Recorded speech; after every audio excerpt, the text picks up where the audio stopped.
Assalamualaikum warahmatullahi wabarakatuh. Apa kabar sahabat semuanya? Alhamdulillahirrabbilalamin.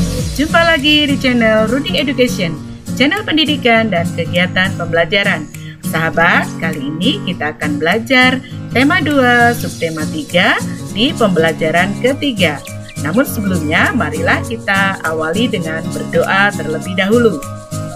Sahabat, biasakan ya untuk selalu mencuci tangan dengan sabun dan air mengalir, baik sebelum maupun sesudah melakukan kegiatan. Oh iya, jangan lupa ya untuk selalu jaga kebersihan diri dan kesehatan agar kita terhindar dari segala macam penyakit. Selanjutnya, ayo kita saksikan tayangan video pembelajaran ini hingga selesai ya, supaya kalian bisa lebih untuk memahaminya.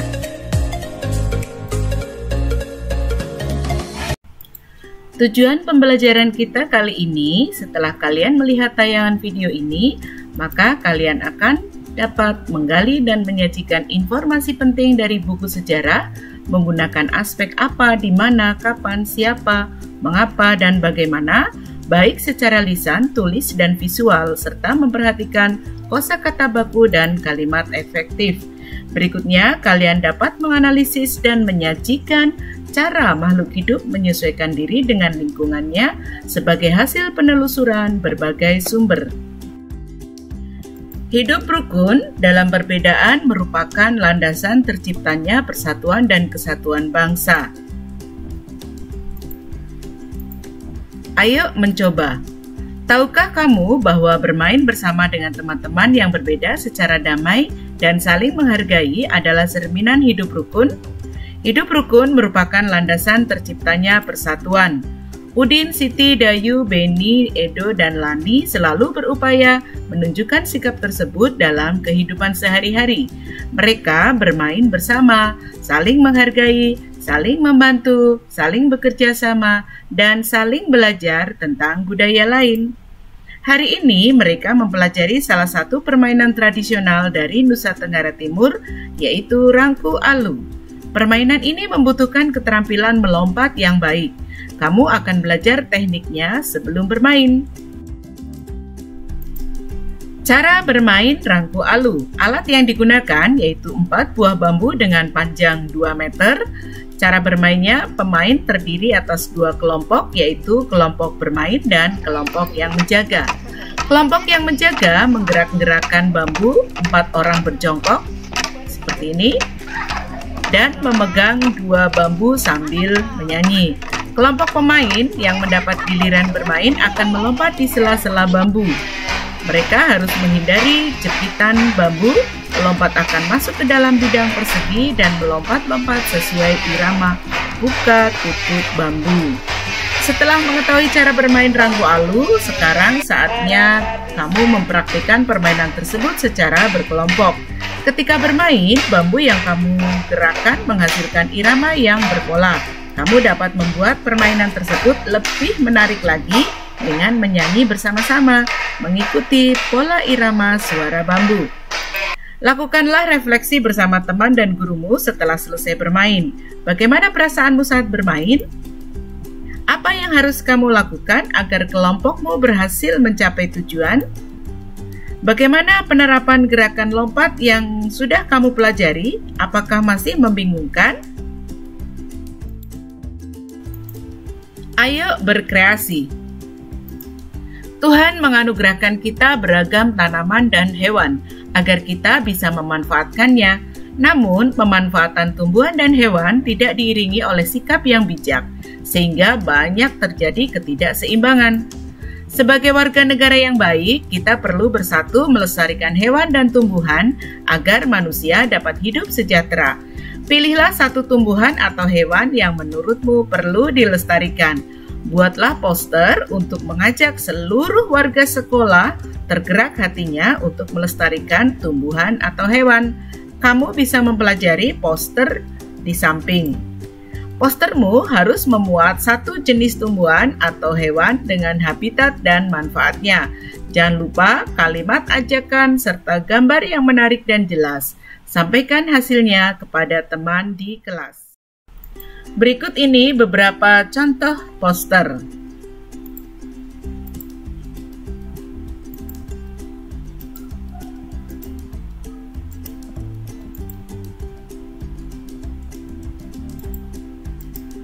Manfaat melestarikan hewan dan tumbuhan bagi kehidupan: 1. Menjaga keseimbangan ekosistem. 2. Melestarikan keanekaragaman hayati. 3. Memenuhi kebutuhan hidup manusia. 4. Menciptakan lingkungan yang nyaman. Dan sebagai sarana pariwisata. Cara melestarikan hewan dan tumbuhan. Yang pertama yaitu menerapkan program pembangunan berkelanjutan. Kedua, melakukan usaha pelestarian hutan maupun biota perairan. Ketiga, melakukan budidaya baik hewan maupun tumbuhan serta melakukan penyuluhan dan pendidikan tentang pelestarian hewan dan tumbuhan. Apa yang akan terjadi apabila semua pohon atau tumbuhan di bumi ini menghilang atau mati? Ayo kita saksikan video berikut ini. Memprediksi dunia tanpa tumbuhan hijau. Tumbuhan hijau merupakan sumber makanan bagi manusia dan hewan. Coba bayangkan kawan, apa yang akan terjadi apabila tidak ada tumbuhan hijau?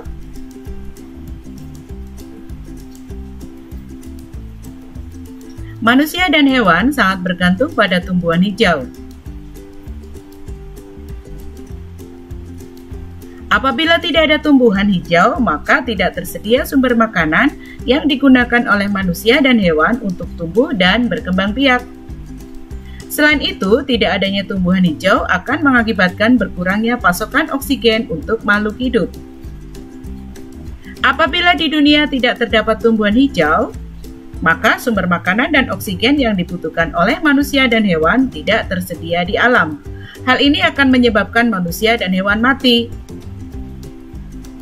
Oleh karena itu, manusia dan hewan sangat bergantung pada tumbuhan hijau yang merupakan sumber makanan juga oksigen. Lihatlah ini kawan.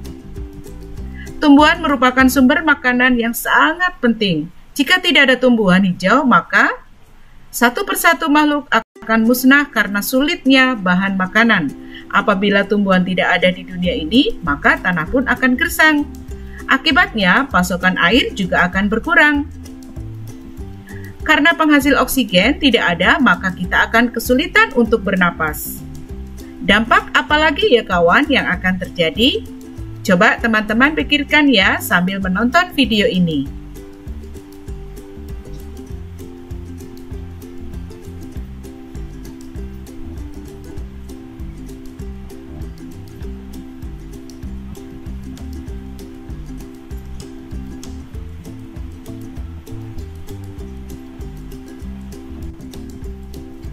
Manusia sangat tergantung pada tumbuhan untuk memenuhi sebagian besar kebutuhan hidupnya, karena selain menjadi sumber makanan dan penyedia oksigen. Bagi manusia, tumbuhan hijau juga berfungsi untuk bahan obat-obatan, pembuat sandang, dan peralatan rumah tangga. Oleh karena itu, kita semua wajib menjaga kelestarian tumbuhan. Dengan demikian, kehidupan semua makhluk hidup tetap terjaga. Ayo membaca. Persatuan dapat membawa kebaikan, begitu pula dalam belajar. Kamu akan bekerja sama dengan temanmu agar tulisanmu dapat lebih baik. Bacalah teks berikut. Sang Saka Merah Putih merupakan sebutan bagi bendera nasional Indonesia. Warna merah putih memiliki makna. Merah berarti berani dan putih berarti suci. Merah melambangkan tubuh manusia, sedangkan putih melambangkan jiwa manusia. Keduanya sangat penting dan saling melengkapi. Bendera pusaka dibuat oleh Ibu Fatmawati, istri Presiden Soekarno pada tahun 1944. Bahan bendera terbuat dari katun Jepang dengan ukuran 276 cm x 200 cm.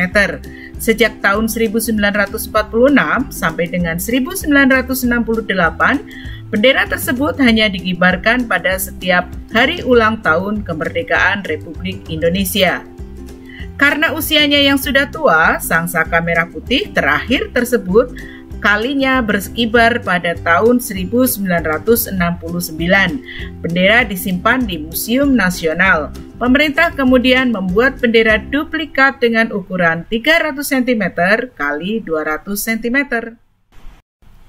Isilah peta pikiran berdasarkan bacaan tersebut dengan menggunakan aspek kata tanya apa, mengapa, siapa, bagaimana, kapan, dan di mana.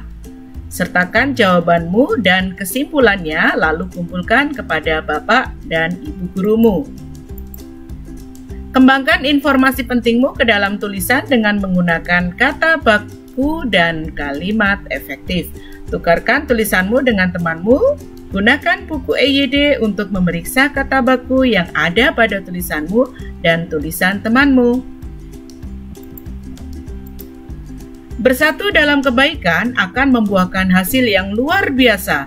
Hari ini kamu sudah bersatu dengan temanmu dalam belajar sehingga kamu dapat memperoleh manfaat yang positif. Ayo renungkan. Setelah belajar hari ini, tulislah beberapa hal berikut. Hal apa yang paling menarik yang kamu pelajari hari ini? Mengapa? Apakah ada hal yang masih membingungkan? Apa yang akan kamu lakukan di sekolah terkait bersatu kita teguh, bercerai kita runtuh? Kerja sama dengan orang tua. Berikan contoh semangat bersatu kita teguh di rumah. Sampaikan hasilnya kepada gurumu. Bagaimana sahabat untuk pembelajarannya kali ini? Semoga menyenangkan ya dan kalian lebih mudah untuk memahaminya. Namun apabila kalian masih mengalami kesulitan, tanyakanlah kepada Bapak dan Ibu guru di sekolah masing-masing. Atau kalian bisa tanya di kolom komentar di bawah ya. Jangan lupa perbanyak membaca dan berlatih secara mandiri. Oh ya sahabat, saksikan terus tayangan video ini ya agar kita bisa mengikuti pembelajaran selanjutnya.